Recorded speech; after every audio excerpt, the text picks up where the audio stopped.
Hello guys, good evening. Ngayong gabi guys, magluluto ako ng fried red fish with tomato. Yun yung red fish ko, nalinisan na, tapos nilalagyan ko muna ng cooking flour para hindi siya dumidikit sa sa pag magprito. Yan, 4 na piraso. Lagyan ko muna ng flour. Tapos ipiprito.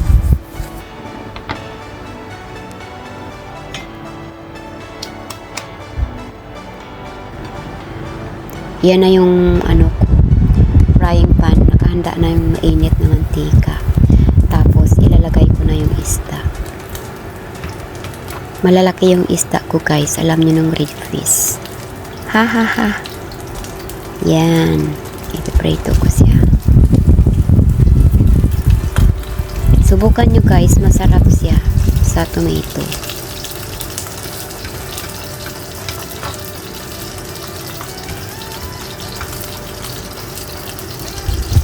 Medium fire lang para hindi siya para dahan-dahan siya maprito. Hindi yung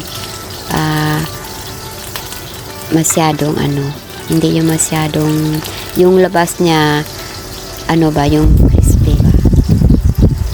Yan.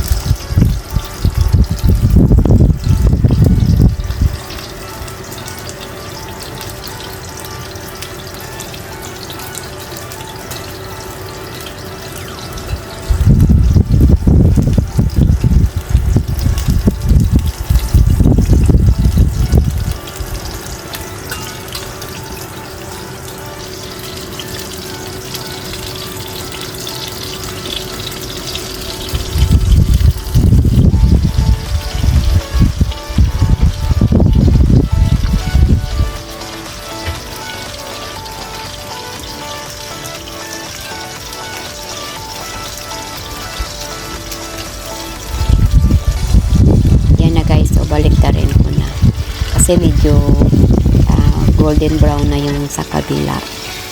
Yan, tingnan nyo guys, hindi siya dumidikit kahit konti lang yung mantika kasi nilagyan ko ng flour, yung cooking flour.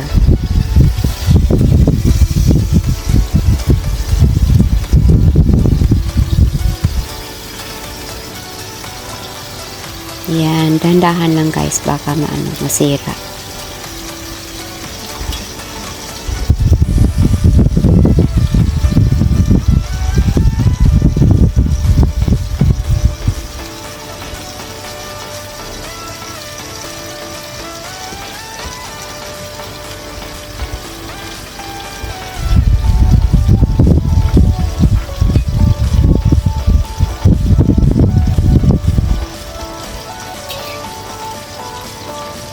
Yan guys, habang naghintay ako ng pritong isda, nagpapainit ako ng mantika sa kabila para magluto ako ng tomato.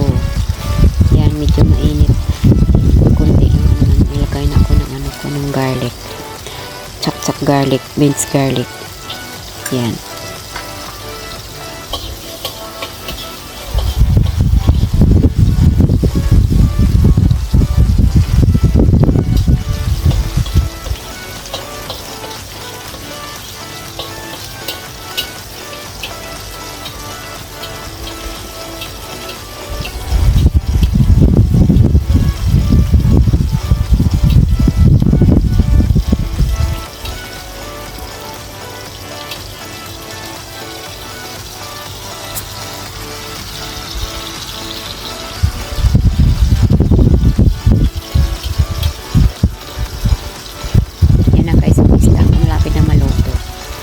So, tamang-tama pag maluto na yon, luto na rin yung kamatis ko. Yan. Ilalagay ko na yung kamatis. Yung kamatis is, tinangkal ko na yung seeds niya, tapos yung balat. Para, kasi sabi, hindi daw maganda yung kakainin yung seeds ng kamatis. Tapos yung balat niya, tinatanggal ko kasi sabi ni amo magaspang daw. So, tinanggal ko yung balat niya.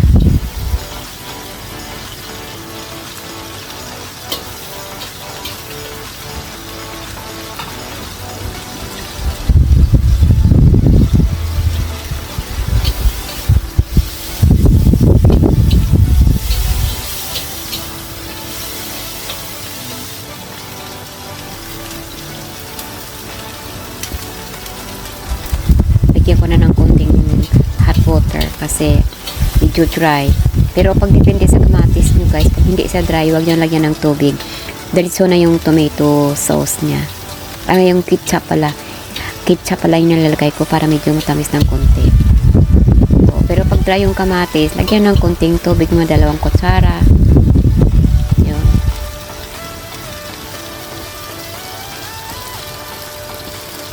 Yan yung sauce. Ketchup, may sugar, konting asin, konting light sauce with konting flour para medyo malapot ng konti.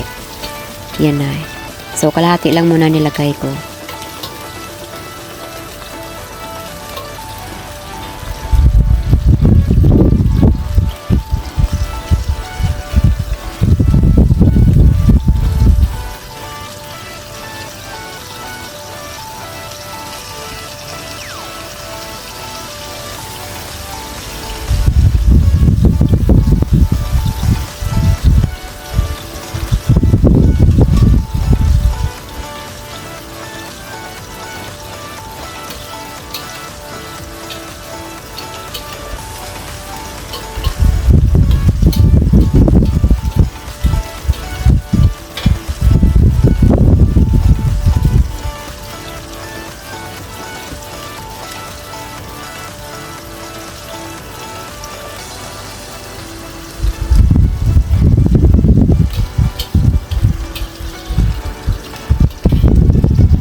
Yan.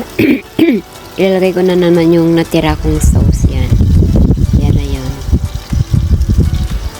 Yan, tamang-tama. Malapit na siyang maluto.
Yan na guys, nilagay ko na sa plato. Kailangan yung isda sa baba. Pwede na rin sa taas, sa baba yung tomato. Pero siya, mas okay pag sa baba yung isda, lagyan ng tomato sa taas para malambot yung isda. Pero pag gusto yung crispy yung isda, ilagay nyo lang sa taas niya. Depende sa taste nyo o anong gusto nyo. Yan na guys. Lagyan ko na ng yan. Yan ang ganda. Tapos masarap kainin guys. Yan. Thanks sa support. Thanks